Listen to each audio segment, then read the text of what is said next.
అమరావతిలో quantum valley పరికరాలకు ప్రత్యేక భవనం నిర్మించాలని నిర్ణయించింది సిఆర్డీఏ. రాజధాని నిర్మాణంపై మంత్రివర్గ ఉపసంఘం నిర్ణయాలకు ఆమోదం తెలిపారు సీఎం చంద్రబాబు నాయుడు. మంగళగిరిలో పదవీ బాధ్యత సమావేశంలో పాల్గొన్నారు డిప్యూటీ సీఎం పవన్ కళ్యాణ్. ఎంఓయూల విషయంలో సీఎం చంద్రబాబుపై కేసీఆర్ వ్యాఖ్యలను ఖండించారు మంత్రులు.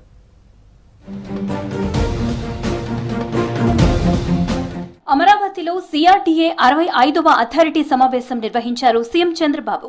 మంత్రి నారాయణ, మున్సిపల్, టౌన్ ప్లానింగ్, ఆర్ఎండ్బి సహా సంబంధిత అధికారులు మీటింగ్ కి హాజరయ్యారు. అమరావతి నిర్మాణ పనులపై వారితో చర్చించారు బాబు.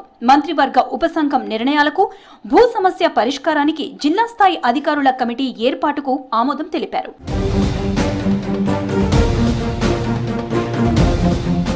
అమరావతిలో క్వాంటం వ్యాలీకి ఎక్విప్మెంట్ కోసం ప్రత్యేక భవనాన్ని నిర్మించాలని సిఆర్డీఏ నిర్ణయించిందన్నారు మంత్రి పొంగూరు నారాయణ. 103,96,00,000 అంచనా వ్యయంతో ఇందుకు టెండర్లు ఖరారు చేశామన్నారు. అలాగే క్వాంటం వ్యాలీలో మరో 2 భవనాల నిర్మాణం కూడా చేపట్టాలని సీఎం ఆదేశించారని తెలిపారు మంత్రి. పిలిచి అల్వాన్ చేయడం జరిగింది.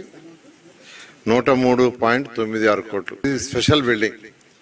అంటే ఏదైతే అక్కడ క్వాంటం వ్యాలీ మిషన్స్ అవి పెడతారో దానికి కొన్ని కండిషన్స్ ఉన్నాయి. యాక్చువల్గా ఆ కండిషన్స్ ప్రకారం టెక్నికల్ వాడిచ్చిన డిజైన్ ప్రకారం చేసేది ఇది. అంతేకాకుండా క్వాంటమ్ వ్యాలీలో ఏదైతే బిల్డింగ్స్ డిజైన్ చేశారో దాంట్లో 2 బిల్డింగ్స్ని ఇమీడియట్గా టేకప్ చేయమని ముఖ్యమంత్రి గారు ఆదేశించారు. కొత్త పంథాను నమ్ముకుని అనేక మంది యువత నక్సల్స్ లో చేరారని, సిద్ధాంతాలను వదల్లేక వేలాది మంది చనిపోయారని అన్నారు AP deputy CM Pawan. Ideology సరైంది కాకపోతే అనేక ఇబ్బందులు వస్తాయన్నారు. మంగళగిరిలో పదవీ బాధ్యత సమావేశంలో మాట్లాడారు పవన్. యువతకు సరైన వేదికగా మారాలనే పార్టీ పెట్టినట్లు చెప్పారు. కూర్చోబెట్టి ఊకదంపుడు ఉపన్యాసాలు చేయటం వృధా అన్నారు.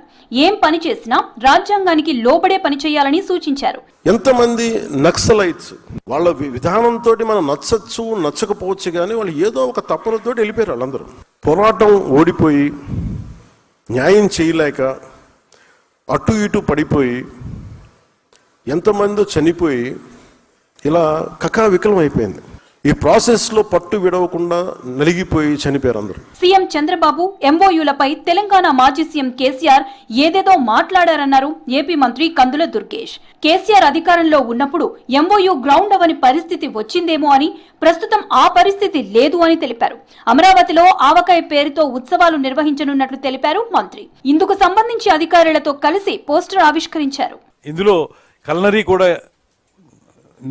ఉంది కాబట్టి ఈ 2 కలిపి సాహిత్యం, సంగీతం, నృత్యం, నాటకం, సినిమా, అదేవిధంగా మన రుచులు, తెలుగువారి రుచులు ఇవన్నీ కలిసి ఉన్నాయి కనుక ఆవకాయను పెడితే దీనికి సమంజసంగా ఉంటుందని నా పేరు పెట్టడం జరిగింది. ఏవైతే ఎంఓయూలు అయ్యాయో అవన్నీ కూడా గ్రౌండింగ్ చేయడానికి మనకి దీనికి ఒక ప్రత్యేకమైనటువంటి ఒక మిషన్ ఏర్పాటు చేయడం కూడా జరిగింది. ఊరికే పేరుకి ఎంఓయూలు చెప్పేసి తర్వాత వాటిని రోడ్డు ఎక్కించినటువంటి పరిస్థితి మరి కేసీఆర్ గారు అధికారంలో ఉన్నప్పుడు జరిగిందేమో, అది వారికి విజ్ఞతగా వదిలేస్తున్నాం. గాని ముక్కోటి ఏకాదశి వేడుకలకు ముస్తాబవుతుంది తిరుమల తిరుపతి దేవస్థానం.